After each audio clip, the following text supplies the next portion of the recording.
Well, hi, everyone. Welcome to the first Friday lecture for the month of September. Our speaker today is basic program instructor Simon Friedland. Simon's lecture is entitled Goethe's Hope. This first Friday lecture is supported by the Anastaplo Lecture Series Fund in memory of basic program instructor George Anastaplo. My name is Noah Shafetz, and I am the Cyril O'Hoole Chair of the Basic Program. Please note that this presentation is being recorded so that we can make it available on the Graham School YouTube channel early next week. During the lecture and during the question and answer period that will follow it, you will not be able to unmute your microphones, but we invite you to enter questions for Simon in the chat box in Zoom at any time during today's event. Simon, at the end of the lecture, will have a chance to respond to your questions. During the lecture, Simon and I will be able to see only a handful of your video feeds, so you may choose to leave your video on or turn it off. That is really up to you. Simon's video will be spotlighted during the talk, so the best way to view the lecture is to select speaker view instead of gallery view. Before I introduce Simon, let me tell you a little about the basic program and the Graham School of Continuing Liberal and Professional Studies. Let me share my screen in order to do that. All right.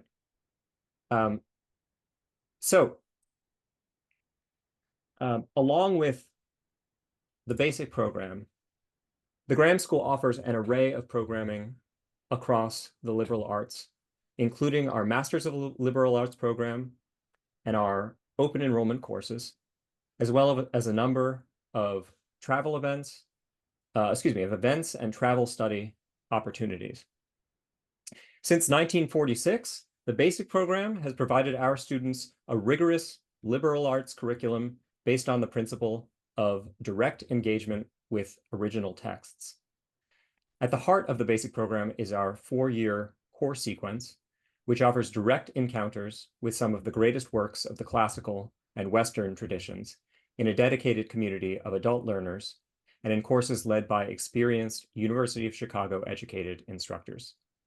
Registration for autumn quarter courses has now closed as of a couple weeks ago, but registration for the winter quarter will open very soon, and our sections have a tendency to fill up. So I recommend that you reserve your spot in our courses as soon as we notify you that registration has opened. That should be within the next few weeks or so. And in case you'd like to join year 1 of the core sequence this year, but didn't do so this last week, you can join the first year of the core sequence this winter. Our next First Friday lecture will take place on November 1st, when our speaker will be basic program instructor Jacqueline Victor. The title of Jacqueline's lecture is The Song of Roland Across Time. Today's speaker, Simon Friedland, joined the instructional staff last year, 2023. He received his PhD in German Studies from the University of Chicago in 2021. His dissertation was entitled The Pulse of Prosody, Versification and Antiquity in the Age of Weimar Classicism. From 2021 to 2023, Simon was a humanities teaching fellow at the university. While he was doing his graduate work, Simon spent 1 year as a visiting student in Berlin at the Freie Universität. Simon is also a graduate of Reed College.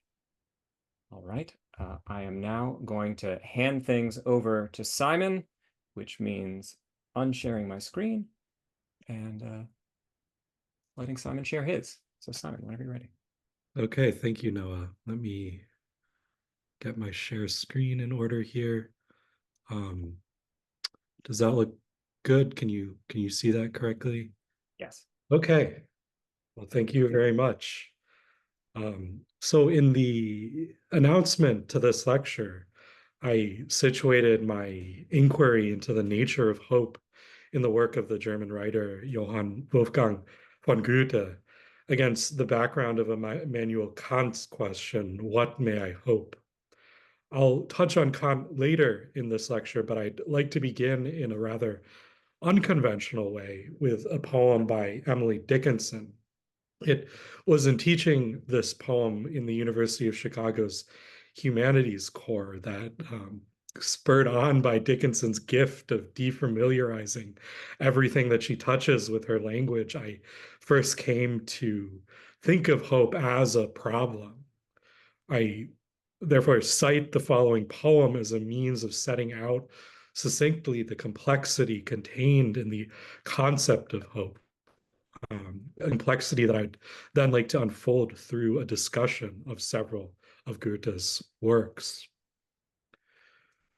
Hope is a thing with feathers that perches in the soul and sings the tune without the words and never stops at all.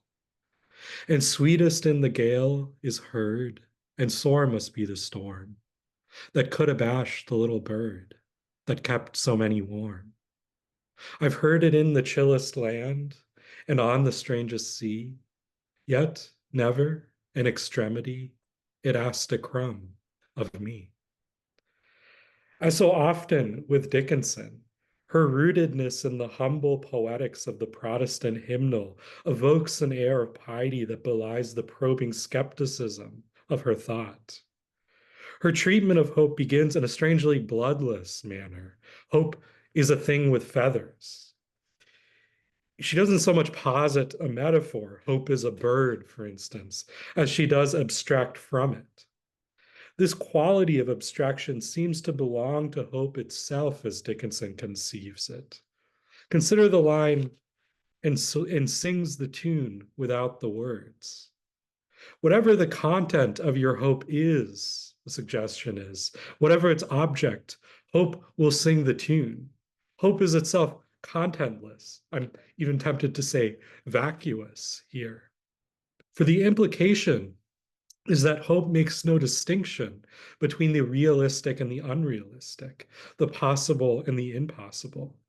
As Helen Wendler puts it, whose reading I largely follow here, the interesting thing about hope's melody is that it is a pure abstraction, applicable to anything at all.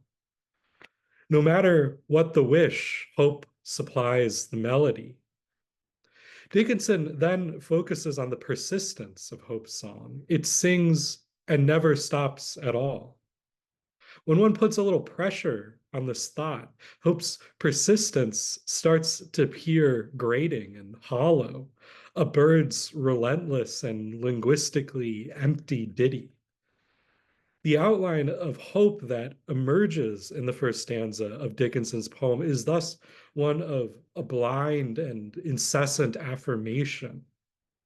But what then distinguishes hope from mere wish fulfillment or a shallow optimism indifferent to the challenges of reality?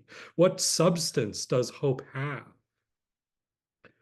If the first stanza casts a troubling light on hope's indiscriminate willingness to affirm, the second stanza subtly calls into question the omnipresence of hope. The lines, and sore must be the storm that could abash the little bird, may be read rhetorically as saying, there is no storm, there is no situation that could defeat hope. But read literally, the lines allow a hint of anxiety into the poem. When does the storm get so bad that hope is vanquished? Is there a situation beyond hope? The third stanza further probes the persistence and even the existence of hope. The final two lines of the poem can be read either as an affirmation or as a problem. Yet never in extremity it asked a crumb of me. How agreeable and undemanding hope is. But if hope never asks a crumb of me, what does hope live on? How does hope nourish itself? Can hope live on thin air? Put in less metaphorical terms, what sustains hope? What are the grounds of its existence? Does hope exist at all, or is it a free-floating illusion? What seems at first glance to be a simple encomium, hope is ever present, hope is indomitable, hope is selfless, reveals itself to be a subtle questioning of just those putative qualities of hope. As we will see, Goethe not only harbors the same doubts, his poetic treatment of hope will employ the same avian imagery with its connotations of both flighty, capricious fantasy and sublime, even transcendent elevation.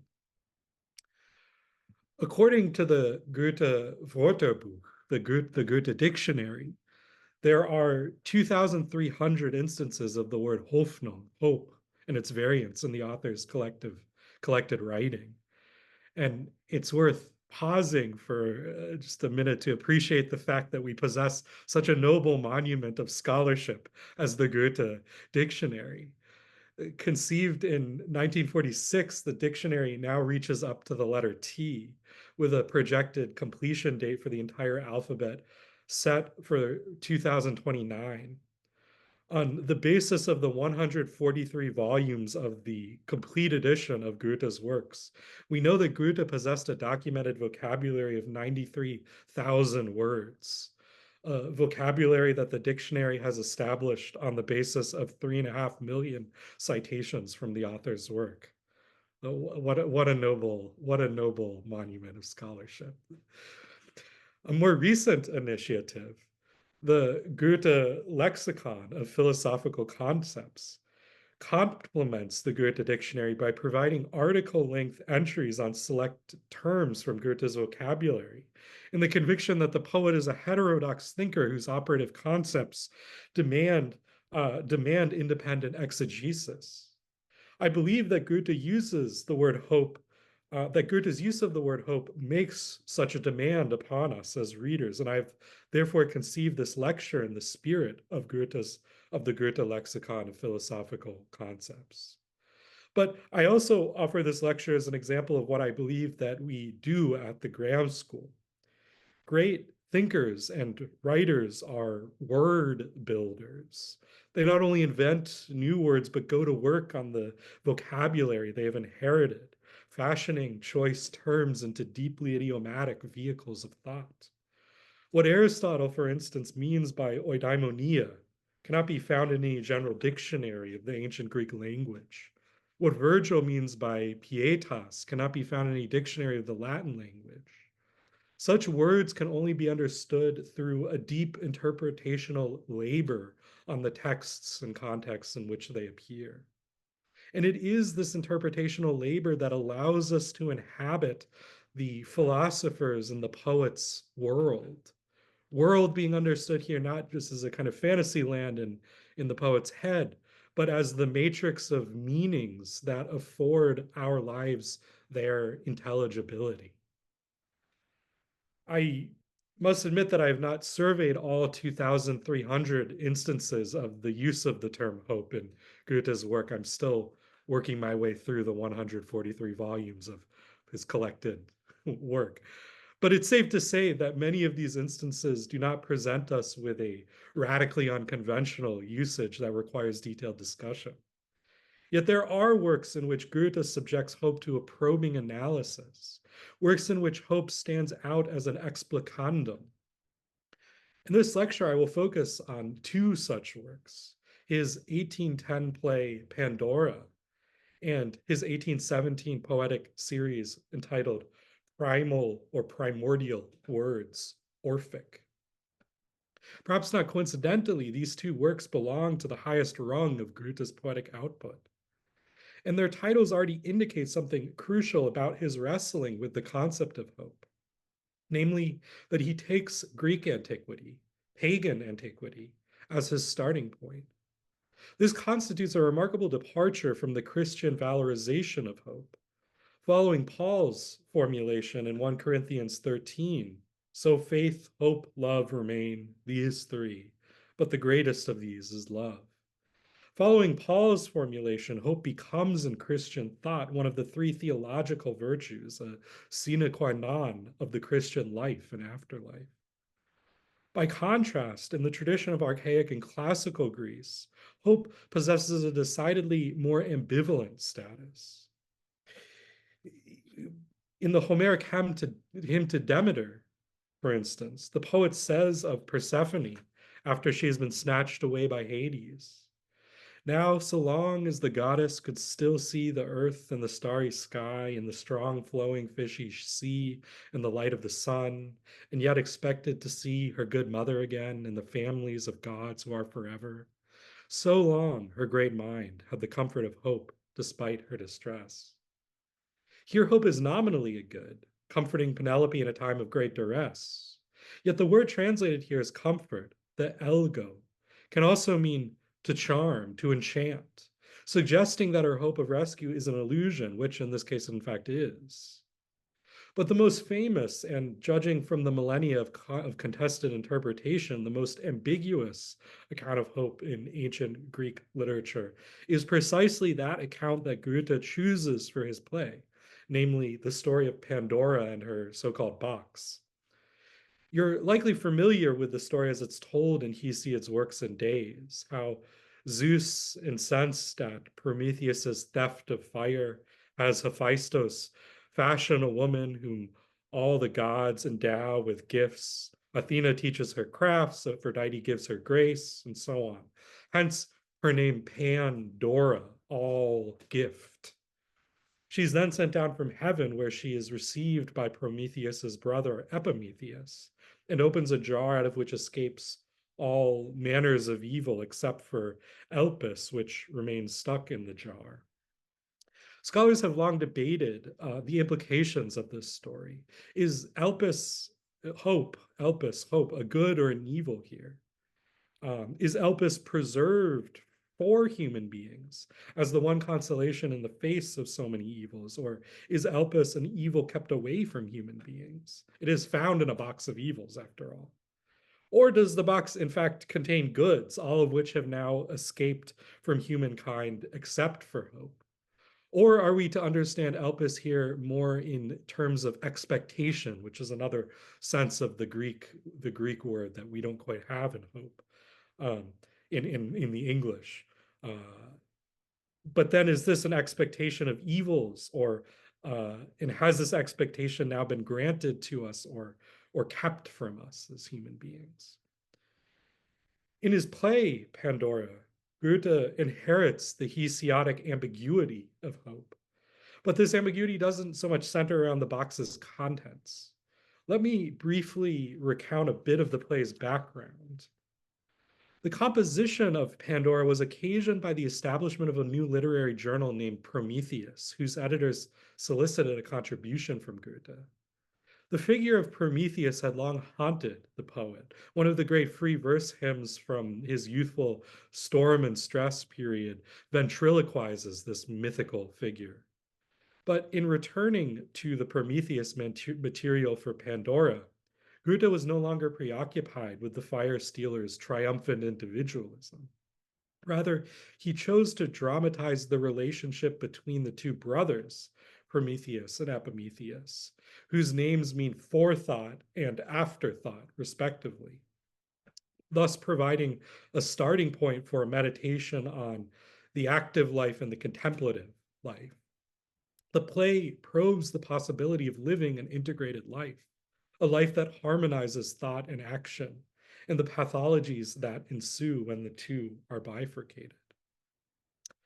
But the stage in many ways belongs to Epimetheus, for it is his encounter with Pandora that haunts the play. Epimetheus recounts how Pandora appeared to him bearing her infamous box. In his telling, the box contained a mixture of what seems to be both goods and evils, but he designates all of their contents as Luftgeburten, as outgrowths of the air, calling into question the substantial reality of the box's contents altogether. While a throng of newly created human beings grasp after these airy entities, Epimetheus goes straight to Pandora herself. But I strode swift and confidently to my wife, and with strong arms made my own the God-sent image of bliss upon my love-filled breast. The fair fullness of love fashioned that moment forever into a sweet fable of life. One can't overestimate the significance of the word moment, Augenblick, blink of the eye, in Goethe's work. It is this word that Goethe uses to articulate Faust's wager with the devil in his magnum opus, Faust. If I ever say to the moment, tarry a while, you are so beautiful, then you may wrap me in chains. The Faustian moment envisioned here, the moment Faust insists he will not reach, would not be a state of ecstasy, a standing outside of time, but an experience of the fullness of time, of the moment not in relation to and dependent on a before and after, a past and future, but the moment as structurally complete in itself, without any urge to look backward or forward, to anticipate or to remember. Such a moment in which there were nothing more to strive for, nothing more to seek, such a moment would coincide with eternity. Epimetheus's speech suggests that in the Pandoric embrace, he experienced such a moment of ultimate fulfillment, for his emphasis is on plenitude, on fullness. That it is Pandora's nature to grant such experiences is indicated by her name. While for Hesiod, she is Pandora because she has received gifts from all the gods. In Goethe's play, it is Pandora herself who is all giving, who grants an experience of wholeness that is not defined by numerical completeness, as though to give everything were to give each and everything in the world. Rather, she is all giving in the sense of granting access to the fullness found in the self-surrender of beauty in love. How does one live in the rear view of such a moment? How does the rest of life not feel like an empty remainder of what once was, once one has been granted such a moment?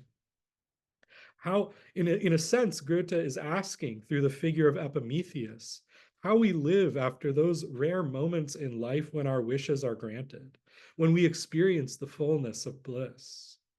Epimethean melancholy results not from past trauma, but from past joy. It results from the fixation on an irretrievable moment of fulfillment that binds us to it forever. The issue as it emerges in the play is not only personal, but historical. As the highest ideal of beauty, Pandora's absence, her departure after this moment of embrace, marks the pastness of that very ideal of beauty itself. Some years before Hegel began to articulate his thesis that art in its highest vocation, as the sensuous shining forth of the ideal that embodies the collective spirit of a people, was a thing of the past, no longer accessible to us, Goethe was giving dramatic form to this very predicament. Indeed, the dizzying array of both ancient and modern verse forms that Goethe employs in Pandora gives the play a musical quality. The entire panoply of the poetic past is placed on display as in a museum. In this sense, Goethe's play Pandora marks the advent of a historicist consciousness in art that would find at least one of its culminations in the literary modernism of T.S. Eliot's The Waste Land, in which Shakespearean blank verse jostles with the echoes of Hebrew psalms and Buddhist scriptures, in which snippets of Dante and Wagner collide with Hindu prayer. Pandora, Epimetheus recounts in the play, did appear to him once more after their initial union. She came bearing 2 children in her arm, the product of their embrace. One child is named Elpore, hope. The other is Epimelia, care, caution. In a kind of mythical child custody dispute, Pandora allows Epimetheus to take only one child. She will keep the other. Elpore turns away from him. Epimelia reaches out to him. He chooses Epimelia. All of this is crucial to reiterate takes place before the play starts and is only recounted in the play by Epimetheus. In fact, Pandora never appears in the play named after her. 250 years before Samuel Beckett, Goethe writes a play whose titular character never actually shows up. With these preliminary points in mind, I now want to look closer at hope in the play as it is embodied in the figure of Elpore. Although Pandora has claimed custody of her, Elpore still appears to Epimetheus in dreams. Consider the following scene. Epimetheus sleeping in an open hall. Elpore, the morning star on her head, she rises from behind the hill in an airy garment. Epimetheus dreaming. I see stars coming crowded together. A star for many, how gloriously it shines. What rises so fair behind it? What lovely head does it crown? Does it illuminate? Not unknown to me does she rise up, that slender, fair, ethereal form. Is it you, Elpore? Yes, dear father, to cool your brow I've drifted here. Step closer, come. I'm not allowed to do that. Just a bit closer. Like this? Like that, still closer. Like this? I don't recognize you anymore. That's what I thought. What about now? Yes, it's you, dear child, whom your mother tore from me in parting. Where are you? Come to your old father. I'm coming, father, but it won't help. What, dear child, draws near to me? The one whom you recognize and misrecognize. It's your daughter. So come into my arms. I can't be grasped. So kiss me. I will kiss your brow with light lips. I'm already gone, gone. Where are you going? Where? To look after lovers. Why after them? They don't need it. Oh, they very well need it and no one else. Then promise me something. What then? What? The happiness of love, Pandora's return. To promise the impossible befits me well. And she will come again? Why, yes, yes. Elpore appears here, crowned with the morning star. Well, the onset of dawn is a common metaphor for hope. Its implication in Goethe's play and in his thinking more broadly runs deeper than the promise of possibility that a new day brings. Indeed, the play will end when Eos, the dawn, pauses momentarily in her course to preside over a scene in which Prometheus's son Phalaris, having plunged himself suicidally into the sea, is borne aloft by dolphins in a universal bacchanalia. In moments of profound crisis and seemingly indissoluble ethical entanglement in Goethe's work, nature asserts itself as a solution. With its ceaseless cycles of rejuvenation, nature possesses what a friend of mine has called in reference to Goethe a redemptive temporality. We may thus read Elpore's appearance bearing the morning star on her brow as figuring a conception of hope, not, as in the Christian tradition, as a virtue, as a cultivated condition, as an achievement of ethical life, but rather as life's spontaneous self-assertion. Yet this doesn't mean that hope is necessarily a faithful friend to humankind. It may be in our nature to be deceived. The morning star is, after all, the evening star, and Elpore is intelligible to Epimetheus only as long as she remains ungraspable. Like an impressionist painting that dissolves at close range. When Elpore gets too close, she becomes unrecognizable. This elusiveness is mirrored in what Elpore promises. To promise the impossible befits me well, she says. This statement would seem to contradict the conventional definition of hope as desire plus possibility. I may desire, for example, to have dinner with Goethe, but I can't hope to have dinner with Goethe in any meaningful sense. Yet, perhaps the suggestion here is that the appropriate object of hope is, in fact, the impossible. Perhaps we really need hope not when the object of our desire already appears obtainable to us, but precisely when it appears unattainable. Perhaps it is only in hoping that we break through our preconceived notions of what is possible and impossible. Even from a Christian perspective, the idea that a human being could be reborn, could be resurrected, the idea that our personhood is not annihilated at death but transfigured, this would seem impossible from all empirical observation.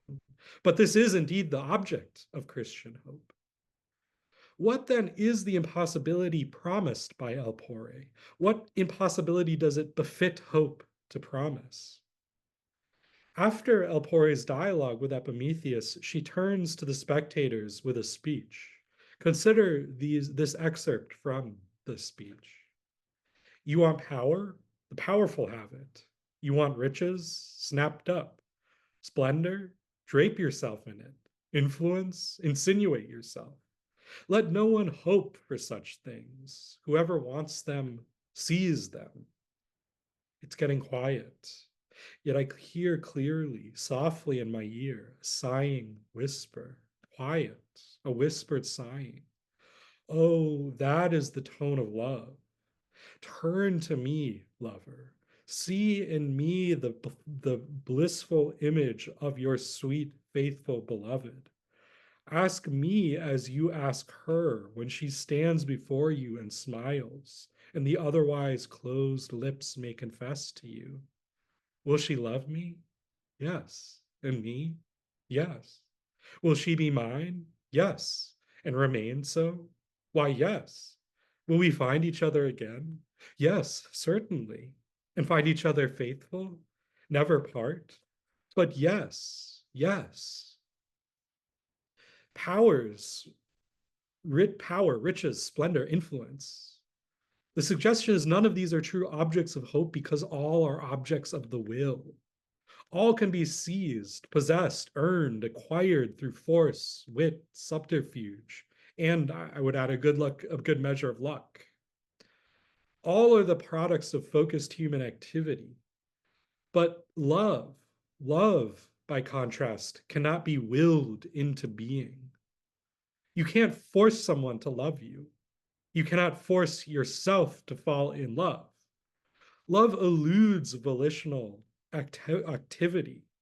It can only be received as a gift. Love's ultimate evasion of the will is, therefore, I believe, the reason why in Goethe's Pandora, Elpore claims to appear only to lovers. Love requires hope, not force.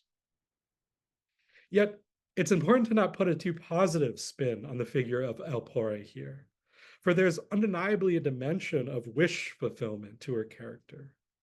Like the Freudian unconscious, whose gateway is dreams and for whom, as Freud writes in one of his case studies, there is no such thing as no. The unconscious doesn't say no. Like the Freudian unconscious, Elpore only appears to lovers in dreams and only affirms their wishes. Hope only tells lovers what they want to hear. True to the ambivalent status of hope in classical antiquity, Goethe's Elpore hovers between an authentic antidote to amorous despair and an acquiescent illusion that, like Dickinson's bird, provides the affirmatory accompaniment to every one of the lover's wishes. Hope thus remains unredeemed in Goethe's Pandora. She embodies the life-affirming promise of love, but this promise does not achieve a sharp enough delineation from mere wish. Yet the play is, in fact, unfinished. In 1833, 1 year after Goethe's death, an outline was found written in the poet's hand that plotted a second part to the play in which Pandora returns to Earth, this time bringing goods rather than ills to humankind. The final words of the outline read, Elpore Thrasiae, from behind the curtain, ad spectatores, to the spectators. In ancient Greek, Thrasiae means bold, confident, daring. We can tell from this outline that Goethe intended his play to culminate in a transformation of hope from the dreamy, elusive state in which she appears in the first part to a figure of trustworthy substance and solidity. But it's impossible on the basis of this rather cryptic outline to tell how exactly that transformation was to occur. I want only to emphasize that the redemption of hope through her transformation into Elpore Thrasiae was the telos of Goethe's vision for this play. We can only speculate as to whether Goethe's abandonment of this project was the result of purely external circumstances, or whether something about the nature of hope proved to be a stumbling block to the achievement of this vision. In grappling with the object of hope, then, Goethe may be seen as engaging one of Immanuel Kant's famous questions posed at the end of the most important book of modern philosophy ever written, The Critique of Pure Reason, whose first edition dates to 1871. Kant writes at the end of this book, all interest of my reason, the speculative as well as the practical, is united in the following three questions. What can I know? What should I do? And what may I hope? I won't be able to address in any detail Kant's perspective on hope here.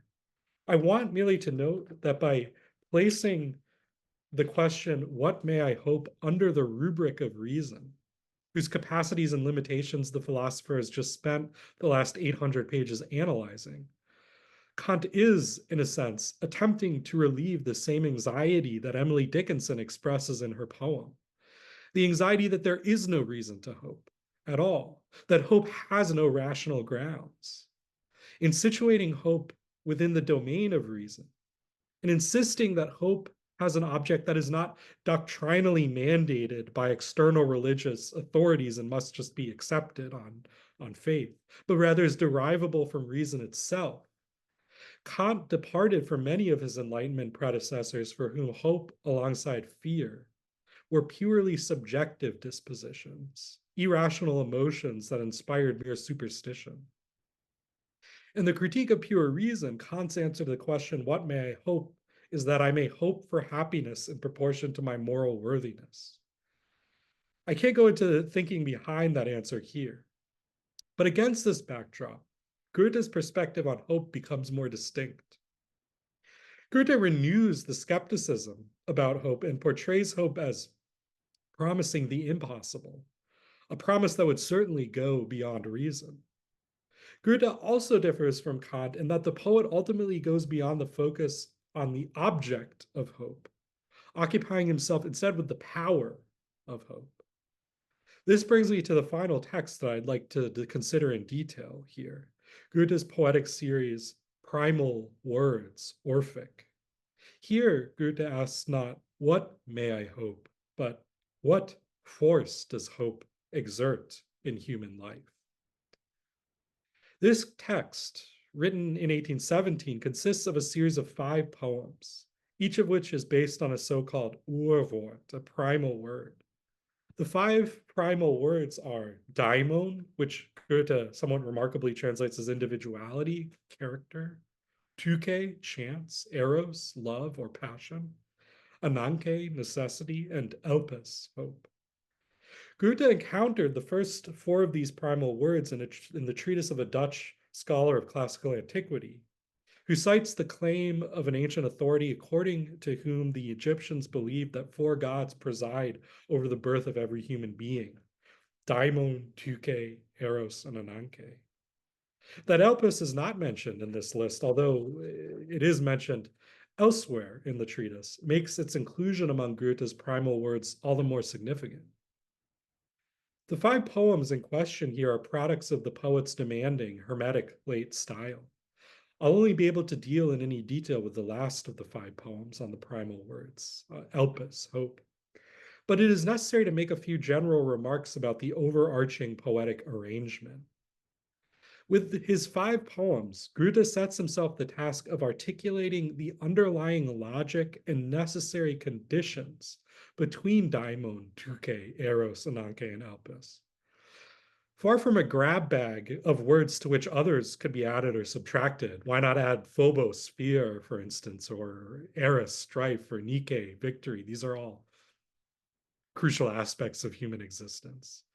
Far from a grab bag of words, Goethe is intent on giving his own account of the intuition of the Egyptians, who in his time were taken to be the oldest civilization, that precisely these 4 forces plus hope are the formative forces of human life.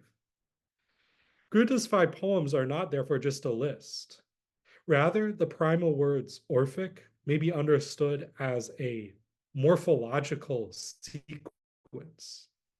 In order to understand this claim, several words are in order about what morphology means in Goethe's work. Although he didn't coin the term morphology, Goethe fashioned it into the master key of his science. It is his modus operandi for apprehending the natural world. Goethean morphology might be characterized as the science of living form. It seeks to grasp the organism not in an artificial stasis. For Goethe, life is movement, is metamorphosis, but rather in its dynamic unfolding. In doing so, morphology attempts to articulate not just the development of this or that organism, but the very lawfulness inherent in different domains of life, in the vegetal world or the animal world, for example. As Goethe recounted in his great travelogue, The Italian Journey, it was in the botanical garden in Padua, surrounded by the fecundity and seemingly infinite variety of plant growth of this southern clime, that he first had an intuition of the underlying order of the vegetal world. Goethe's scientific thinking, whether it was aimed at botany, geology, osteology, the study of bones, meteorology, or optics, all fields to which he made contributions, aimed always at discerning the fundamental lawfulness of the phenomenon in question, in the conviction that the natural world consists not in the sheer chaos of unaccountable variety, as much as it may appear so to the untrained eye.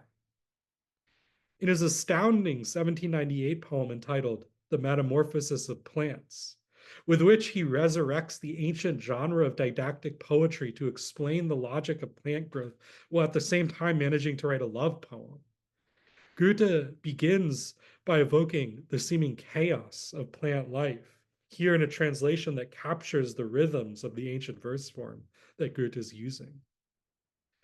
Overwhelming, beloved, you find all this mixture of thousands, riot of flowers let loose over the gardener's expanse. Many names you take in, and always the last to be spoken, drives out the one heard before, barbarous both to your ear. All the shapes are akin, and none is quite like the other. So to a secret law, surely that chorus must point to a sacred enigma. The many names that have a barbarous sound to the uncultivated ear of the beloved is an allusion to the nomenclature of Linné, a scientist for whom Goethe had the utmost respect. In his estimation, Linné was the first to bring order into the teeming variety of the vegetal world. Yet Goethe was dissatisfied with the Swedish scientist's taxonomic hierarchical system that separated and subsumed plants under the abstractions of a Latin phraseology. Goethe once said that splitting and splicing were not in his nature. One could perhaps say that for Goethe, as for Hegel, who revered the poet, that the truth is the whole. Hegel didn't intend with this claim, the truth is the whole, to champion a kind of philosophical totalitarianism. Rather, he meant that every philosophical proposition, as an individual proposition, is inherently one-sided and therefore not fully true. One-sidedness, though, is not the same as aberrancy. Each proposition has its place, its moment of truth within the context of the whole, conceived not as a pre-existing totality, but as a dynamic unfolding whose internal logic it was the text of Hegel's great work of his youth, the 1807 Phenomenology of Spirit, to work out. Something analogous could be said for Goethe's morphology. The truth of the plant lies not in one of its parts or points of development. It is not the seed, the bud, the flower, not the pistil or the stamen. It is the metamorphic development of all of these. The necessarily temporal quality or character of the plant means that the truth of the plant can never be grasped at once, but a careful tracing out of the plant's transformations can bring the whole into the view of the mind's eye. It is this that Goethe attempts in his strange and beautiful prose study, entitled, like his poem, The Metamorphosis of Plants, which might be read alongside Hegel as a phenomenology of plant life. And this exists in a very nice English translation with very, very beautiful photographs that illustrate what Goethe's describing in the plant. In this text, Goethe narrates the life of a plant in a pulsating series of expansions and contractions from the seed to the point where the fully exfoliated plant itself can create new seeds. The Marxist philosopher Ernst Bloch, in his magnum opus, The Principle of Hope, sees in Goethe's morphological vision of the organism's ceaseless self-transformation and productivity the very embodiment of hope itself. The psychology of hope finds in Bloch's reading an objective correlate in reality. Life manifests itself as anticipatory striving, a not yet that is constitutive of being alive. With this brief sketch in mind, we may return to the Primal Words Orphic, with a sense of how they might constitute a morphological series. Indeed, Goethe first published the poems not in a literary journal, but in his own journal dedicated to his scientific research entitled On Morphology. My suggestion is that in these poems, Goethe set himself the task of nothing less than articulating the inner lawfulness of human life. Part of what makes the poem so difficult is the level of generality required to do this. For want of time, I will have to commit the heresy of paraphrase and summarize the itinerary of the first four poems. To begin with, the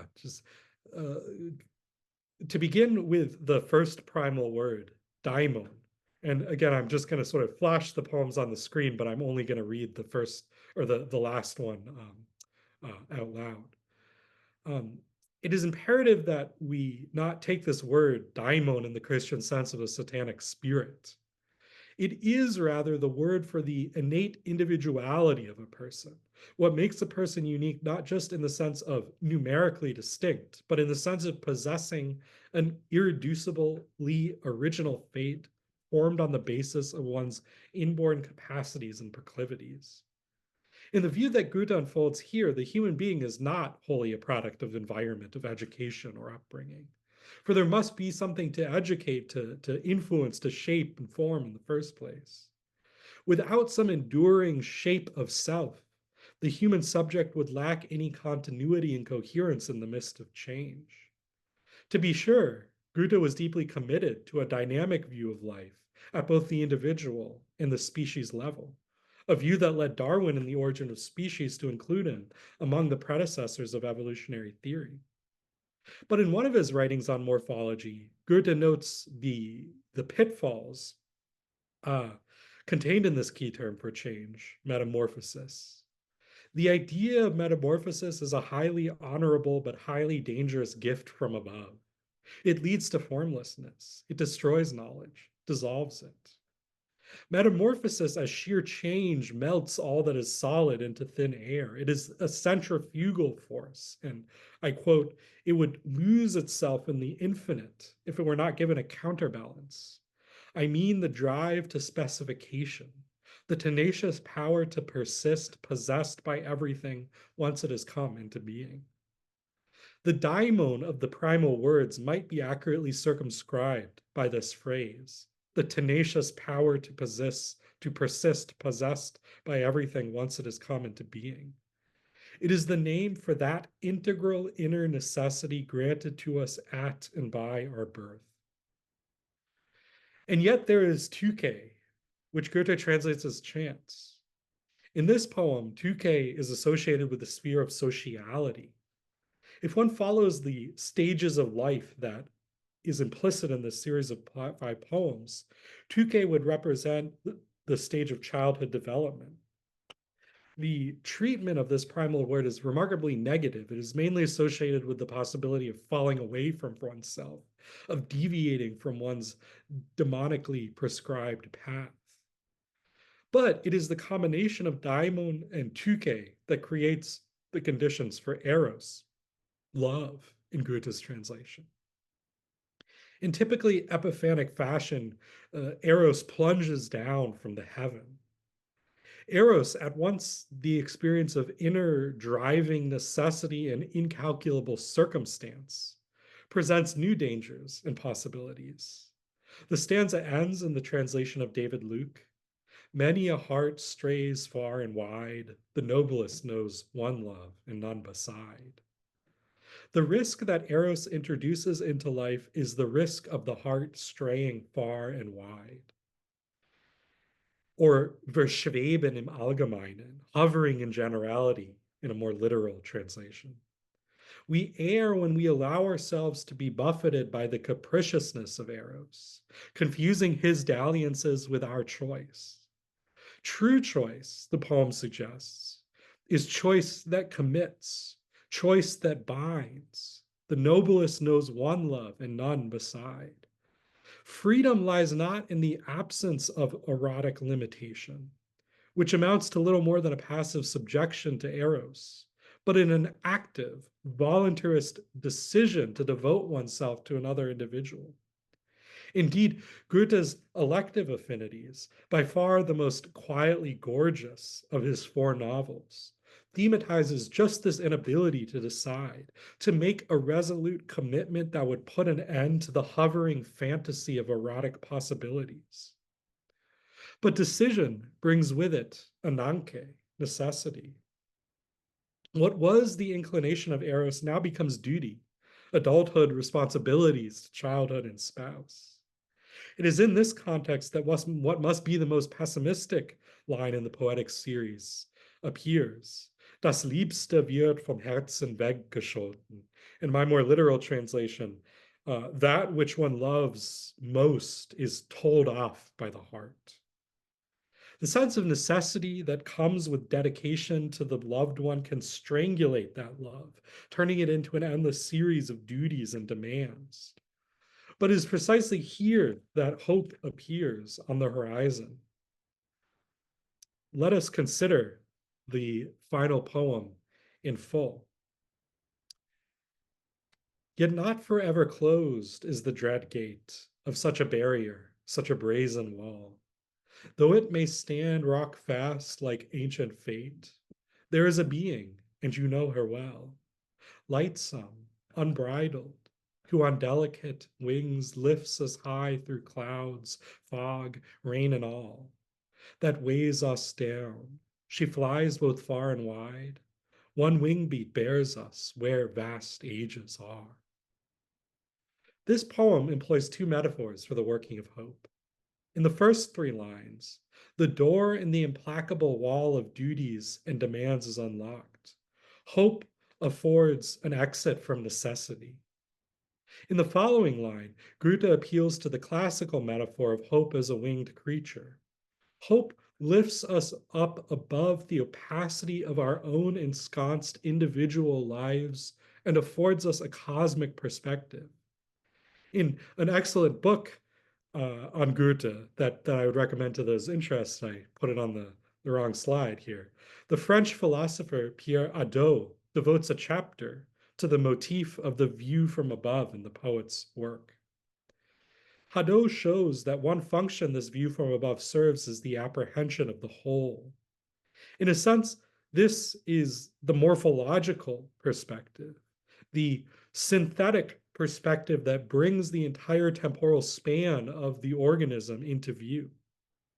In fact, in the 1827 collection of his poetry, Goethe placed the Primal Words Orphic directly before his magnificent poem dedicated to the British scientist Luke Howard, who developed the nomenclature that we still use today to bring some sense of coherence into that most mutable, impressionistic, and poetic of natural phenomena, clouds.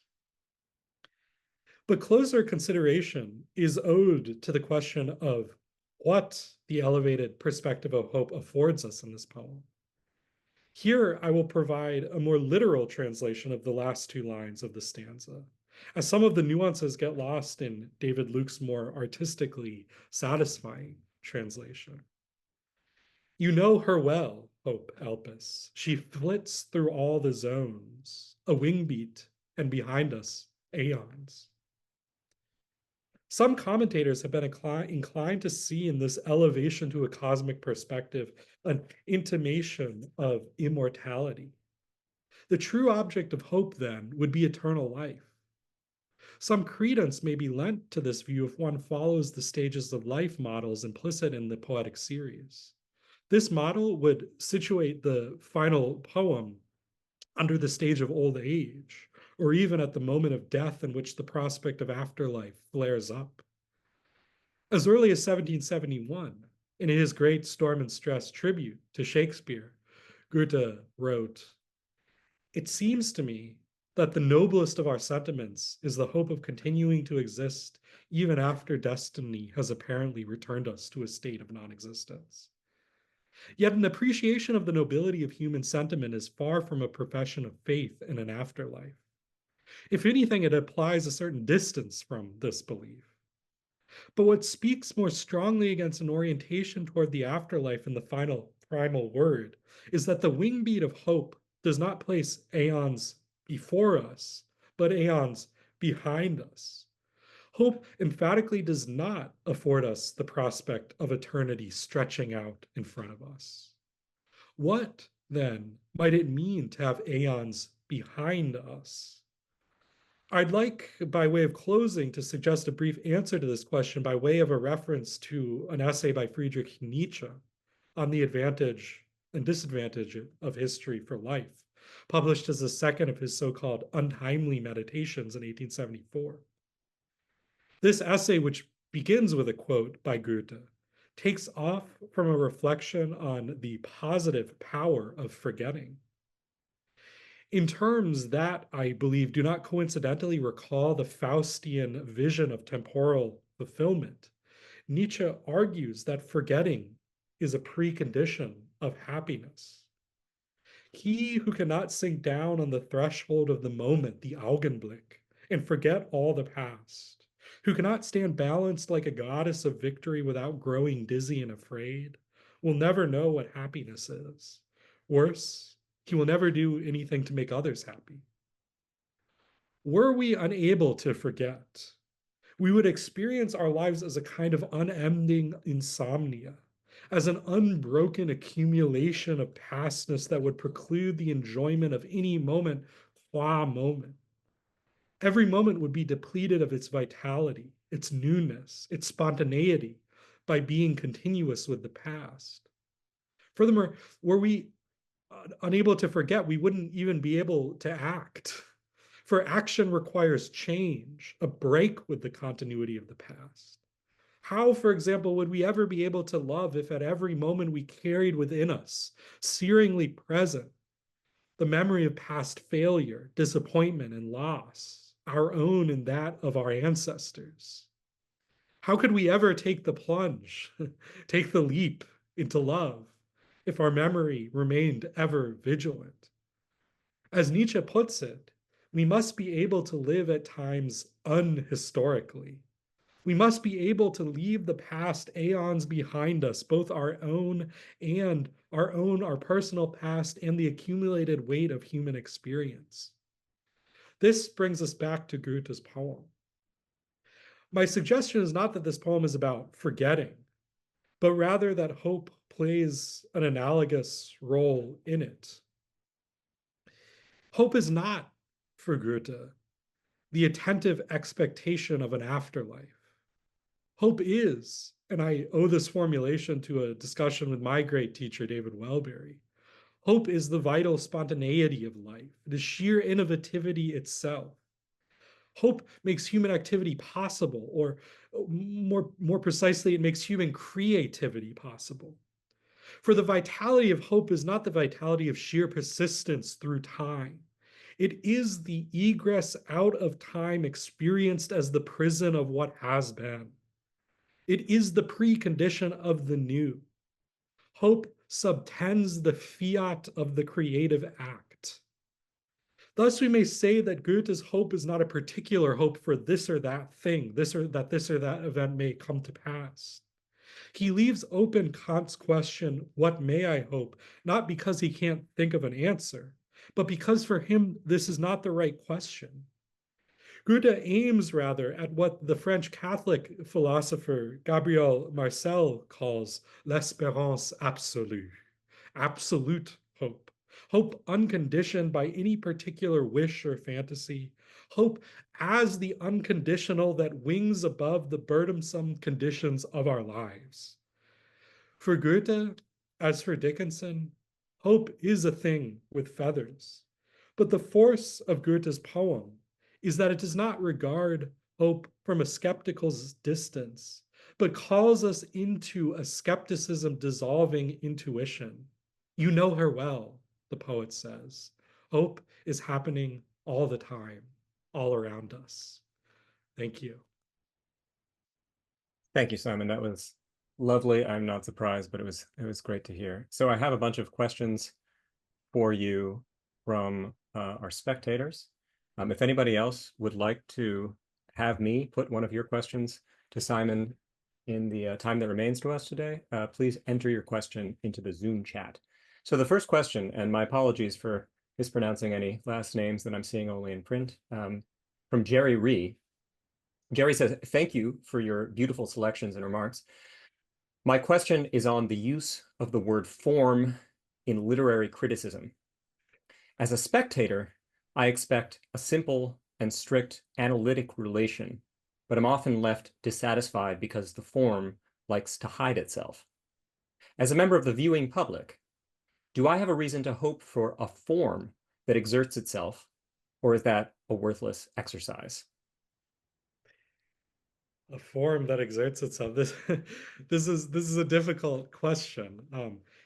Form is a quite kind of a difficult term. I sometimes try to avoid it in my vocabulary because it's so obscure, but it's sort of inevitable to mention, particularly in the context of Goethe's morphology. I mean, morphe means something like form.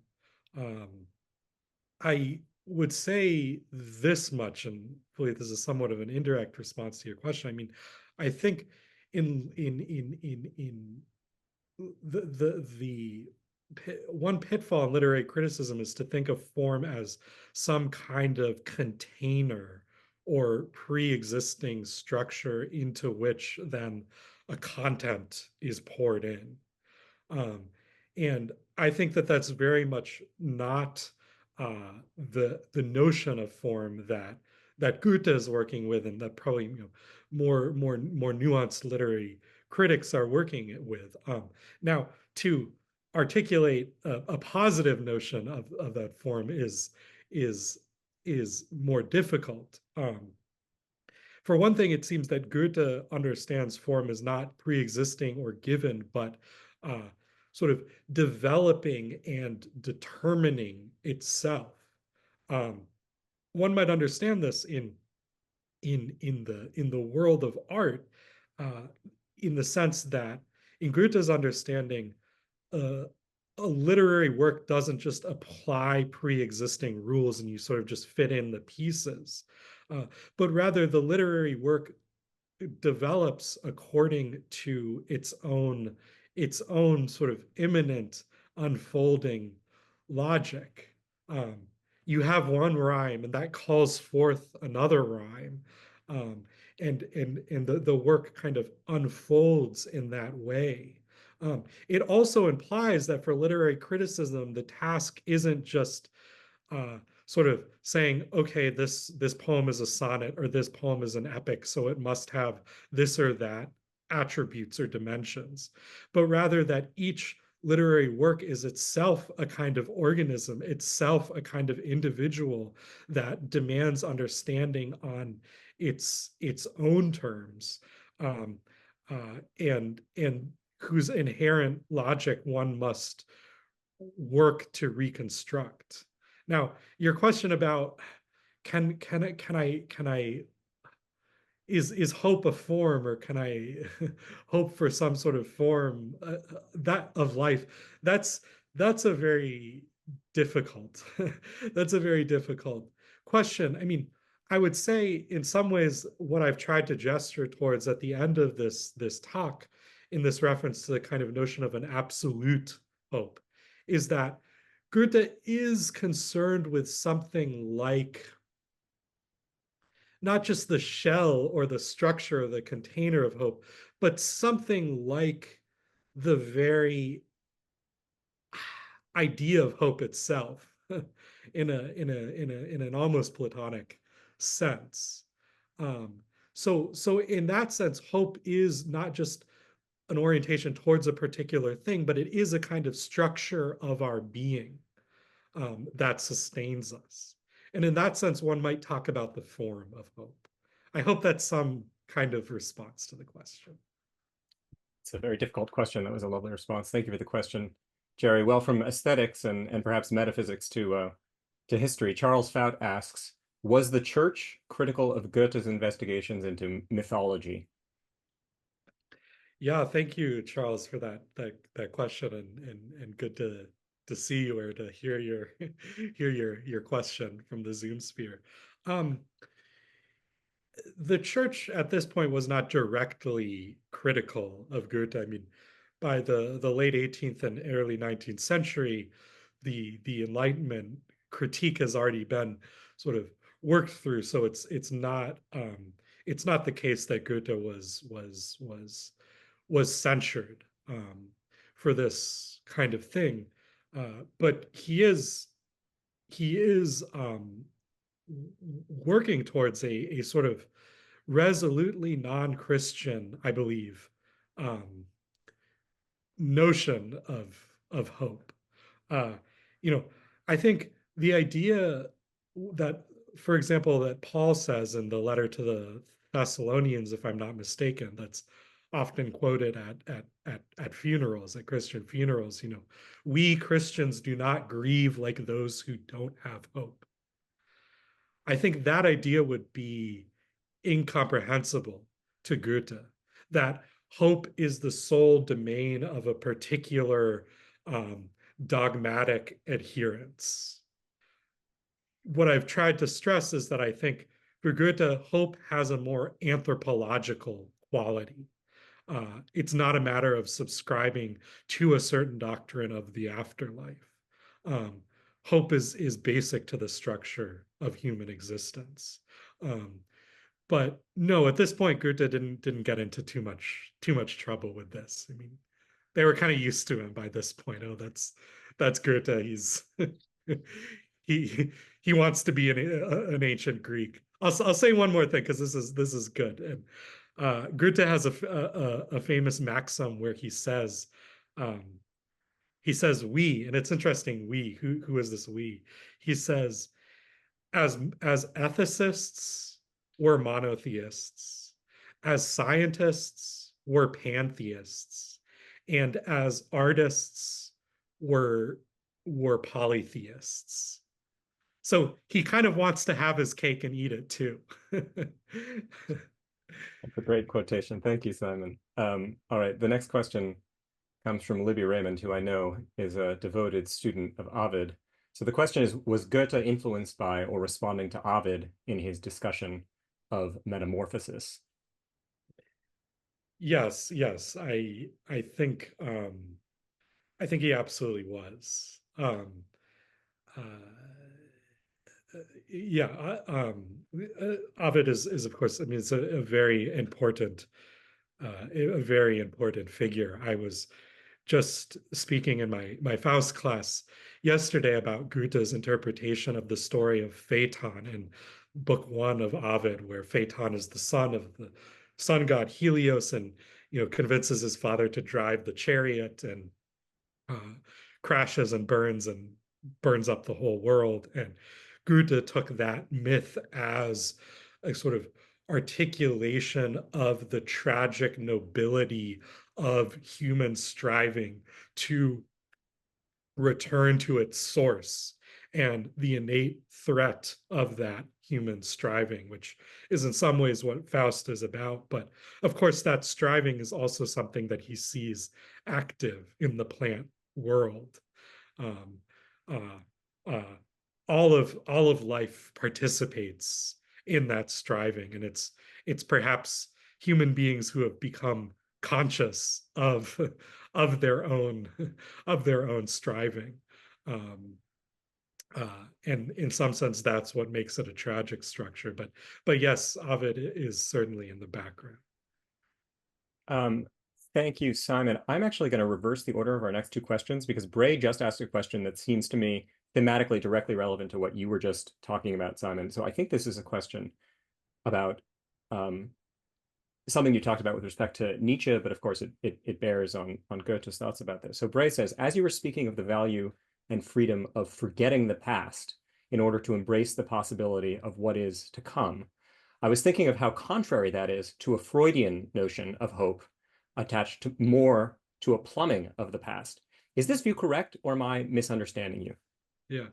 Yeah, that's so great. And Bray, thank you for this question. I was so glad to see you here. I know you have a soft spot for the German literature, so I was hoping you would ask a question.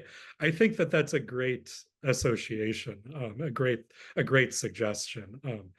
Uh, you know, in the book I mentioned by Ernst Bloch, the Principle of Hope, it's really a sort of um, a counterpoint to Freud, because he's saying, okay, there's an unconsciousness that's rooted in our past, um, and he argues, Bloch, that philosophy before Marx is fundamentally oriented towards the past, towards grasping what has been or what is understood as sort of what is already statically there. But Bloch says, no, part of the structure of human existence, and it sounds as part of the structure of reality, is that which is not yet, is a forward thinking orientation. And we have to attempt to grasp, sort of as a counterpoint to Freud, a sort of future unconscious, an unconsciousness of the future, which, I mean, that's esoteric, and Bloch spends 1,500 pages trying to work out what that would mean. But I think he really wants to reverse the direction of our thinking there. And I think that Goethe is very sympathetic to that. I mean, Goethe is a deep prober of the human psyche and of trauma and things like this. Wilhelm Meister's the Wilhelm Meister series is a great exploration of sort of traumas of the past and their therapeutic coming to light. Um, but Goethe has a fundamentally active, uh, uh, fundamentally forward oriented notion of existence. Yes, yes, thank you. Thank you, Simon. Well, we have a question or two from instructors waiting in the wings, but we might have time just for one more question, and it's from a non-instructor who's present. So this one is from David Villegas. David says, hi, and thanks for these selections from Goethe. I'm loving the ways Goethe went into the mystical. My question is, are there any records of Goethe being influenced by and or of his befriending people of his times who were involved in the occult, whether they were known to be in secret societies back then, or whether they practiced some type of mysticism? Oh yeah. Um, in his autobiography, Poetry and Truth, if I'm not mistaken, in book 8 of the autobiography, he speaks about precisely his participation in circles, in mystical circles, um, uh, in which he was exposed to and read all sorts of stuff, you know, Kabbalistic philosophy, Neoplatonism, Hermeticism, Paracelsus, um, all of this stuff. Goethe, in his mature years, I mean, he took he didn't subscribe to that. In fact, he has some sort of more derogatory things to say about mysticism. I mean, insofar as mysticism becomes a sort of isolated and passive contemplation and a kind of striving for a loss of self, which I don't think is a fair and complete account of mysticism, but Goethe tends to push it that way. Goethe is not an advocate um, for that, but he knows it, and it makes I mean, it's very important to Faust, to his Faust play. That in some sense is the background of the Faust play, is this character Faust, who's been reading all of these mystical texts, all of these magical texts, attempting to get out of the sort of orthodoxy, the oppressive orthodoxy of traditional beliefs. So that's very much there in Goethe. Yes. Thank you, Simon. Well, that question took us right up to 1:30. So speaking of traditional beliefs, I'm going to invoke a basic program tradition at the moment and have us all unmute. Let me see if I can ask all participants to unmute, at which point I'm going to ask you all to thank Simon with your live clapping on audio and with your voices for this wonderful lecture. Thank you, Simon. Bravo! Thank you, Simon. Excellent. Yeah, thank you. Simon. It was great. Beautiful. Oh, Thank you so much. Thank you so It much. really was great. Wonderful. It was. Lovely to be able to feel the love through the audio channels for once in this Zoom room. Thank you, everybody. Well, please register for courses in the coming weeks. Our next First Friday lecture is at the beginning of next month. I hope to see you all in another Zoom room or in person sometime soon. Take care. Thanks. Indeed, I love